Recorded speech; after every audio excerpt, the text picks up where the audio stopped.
Os católicos não conseguem explicar nada usando a Bíblia, porque a religião deles não é compatível com o que está na Bíblia. Olha só um trechinho aqui do que a própria Bíblia católica diz. Aí ele vai mencionar lá um trecho que fala sobre adorar imagens, né? Ah, é difícil.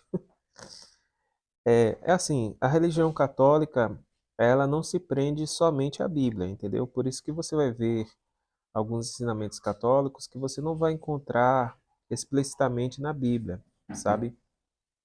Não vai estar ali de maneira, de fato mesmo, explícita, não tem outra palavra.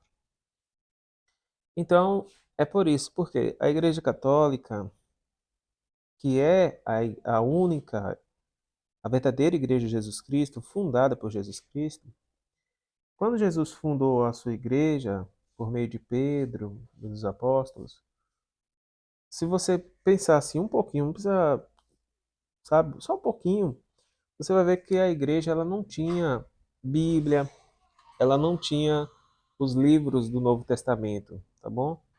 Quem é que vai escrever os livros do Novo Testamento? É a igreja. Então, não foi tudo escrito, sabe? Eu penso que a Bíblia é um resumo do que os apóstolos ensinaram, né? Eles não escreveram tudo que eles ensinaram, né, gente? Nas igrejas que eles passavam. Por exemplo, Paulo mandou uma carta só, duas cartas, né?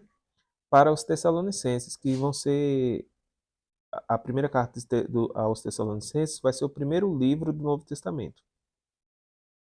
Ela vai ser escrita 17 a 18 anos depois da morte de Jesus Cristo, certo?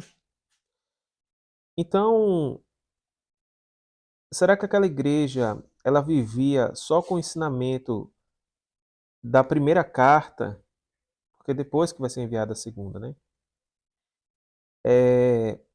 E antes dessa carta, a igreja passou por 17 anos, 17 a 18 anos, sem nenhum livro do Novo Testamento. Se eles dependessem apenas daquilo que estava escrito, eles não tinham como viver a doutrina apostólica, a doutrina cristã, nem sequer no seu todo, como nós temos hoje na questão escrita, como também nem sequer o mínimo, porque não havia nenhuma escritura neotestamentária do Novo Testamento. Então a igreja viveu por pelo menos 17 anos sem nenhuma escritura do Novo Testamento. Então, será que esses crentes ficaram ali ao léu, confusos, guardando o sábado, se circuncidando, fazendo sacrifícios, vivendo na idolatria, entre outros problemas aí que os apóstolos vão ensinar às suas igrejas, porque os apóstolos ainda não tinham escrito nada? Lógico que não. As igrejas vão aprender pessoalmente com os ensinamentos dos apóstolos e dos bispos enviados pelos apóstolos e dos presbíteros, entendeu? Então, esses ensinamentos, até aquele momento, não estavam sendo escritos. A igreja estava em atividade sem escrever nada. Né? Entenda uma coisa também, que não era todo mundo que sabia ler. Na verdade, quase ninguém sabia ler nessa época, entendeu? Então as pessoas aprendiam ouvindo, elas precisavam de um professor pessoalmente, né, diante delas para ensinar a elas aquilo que elas deveriam aprender. Por isso existiam também as sinagogas, porque as pessoas iam lá para ouvir a leitura dos livros da lei e dos profetas, entendeu? As pessoas não sabiam ler, né? Então, assim, os fariseus, os doutores da lei, os saduceus, os escribas, é que tinham a leitura, né? E os ricos da época. Então, a maior parte da população não tinha leitura. Elas aprendiam ouvindo. E com a igreja não foi diferente. A igreja aprendia ouvindo. A igreja não aprendia lendo. A igreja aprendia ouvindo, né? É, talvez, por exemplo, Pedro mesmo, Pedro não sabia, pelo que a gente lê, ali na própria Escritura, Pedro não sabia ler, né? Quando ele foi pregar, muitos falavam assim: como esse homem fala dessa forma se ele não tem letras? Então a gente pode entender ali que ele não tinha leitura, ele era um pescador pobre, então pobres não tinham acesso à leitura, sabe, ao aprendizado da leitura, né? Então, Pedro, ele já é um exemplo disso. Tudo que ele aprendeu sobre a lei de Deus, e sobre aquilo que seria, se tornaria uma doutrina ativa a partir da morte e ressurreição de Jesus Cristo, ele aprendeu ouvindo com Jesus. Era por isso que Jesus, mesmo nas cartas que ele enviou para as igrejas, ele dizia: quem tem ouvidos ouça, porque aquelas cartas são enviadas aos anjos daquelas igrejas. E a gente interpreta que aqueles anjos eram os bispos das igrejas, entende? Então os bispos, eles liam e o povo ouvia. É por isso que quando o bispo está lendo ali a carta que Jesus envia para a igreja de Esmina, na igreja de Filadélfia, quando ele vai ler aquelas cartas que João mandou, que estão contidas ali no Apocalipse, no momento que ele está lendo para a igreja, por isso que Jesus fala aquilo, no momento que ele lê, aí ele vai dizer assim: quem tem ouvidos para ouvir, ouça, porque ele iria ler diante do povo. Então, por isso que Jesus muitas vezes falava isso: quem tem ouvidos para ouvir, ouça.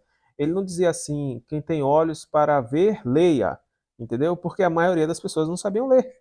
As pessoas aprendiam ouvindo. Por isso que a igreja também, a gente tem que ver a questão da época. A igreja vai passar por muito tempo pregando sem escrever nada, né? Poucas pessoas tinham acesso à leitura e essas escrituras elas vão ser entregues àqueles irmãos que tinham o privilégio de saber ler, né? Você vê que quando Paulo evangelizava e os apóstolos, eles conseguiam chegar a pessoas cultas, né? Muitos daqueles que faziam parte da seita dos fariseus, eles eram homens cultos, homens que tinham a leitura, e eles vão se converter a Jesus Cristo, né? Nós temos aí um exemplo de Apolo, que Paulo elogia a forma como ele pregava, o seu entendimento, sua sabedoria, né? E esses homens cultos gregos que vão se converter também, posteriormente eles irão se tornar presbíteros, bispos, né? Então essas pessoas elas irão, estes sábios, porque o próprio Jesus falou que enviaria sábios e escribas, né? Os evangelhos esquecem dessa passagem e falam que a letra mata, né? São totalmente ignorantes em muitos pontos da Escritura. Então, estas pessoas vão se converter, vão se tornar bispos da igreja e vão guiar a igreja. E quando vier as escrituras do Novo Testamento, eles irão ler para a igreja. Entendeu? Então, aquilo que foi ensinado pelos apóstolos por todo esse tempo e posteriormente a essa época, mesmo quando eles começam a escrever, isto que foi ensinado antes de ser escrito é o que chamamos de tradição. E as cartas eles escrevem algumas coisas pontuais, né? Não quer dizer que é toda a doutrina que eles têm para a igreja. Depois eles vão pessoalmente ensinar a igreja e os lugares que eles não puderem ir para ensinar, eles irão mandar cartas para que aqueles bispos ensinem aquilo que eles passaram para aqueles bispos, para eles ensinarem às igrejas, certo? Então é por isso que muitas das tradições católicas que são tradições espirituais, elas não estão explicitamente contidas na Bíblia porque não foram escritas, mas foram passadas pela tradição oral. Ou seja, igual estou falando aqui com você, eles ensinaram, mas não escreveram, né? Eu não escrevo tudo que eu posto aqui também, tudo que eu falo, tudo que eu prego em algum lugar. Os padres, quando eles estão pregando, eles não vão o tempo todo escrever aquilo, nenhum pastor vai fazer isso. Então, os apóstolos também não faziam. Então, não está tudo escrito, entendeu? Então, quem é que sabe aquilo que os apóstolos pregaram, mas não escreveram? Quem estava lá? Aquela igreja, aqueles bispos. E que igreja era esta que estava lá? Aonde ela vai parar? Ela vai se transformar, entre aspas, na igreja católica. Então a igreja católica detém a riqueza não só do que está escrito, mas daquilo que foi pregado e não foi escrito, que é o que a gente chama de tradição. Tá bom? Espero ter respondido a sua pergunta e que Deus abençoe e ilumine a mente dos evangélicos para entenderem melhor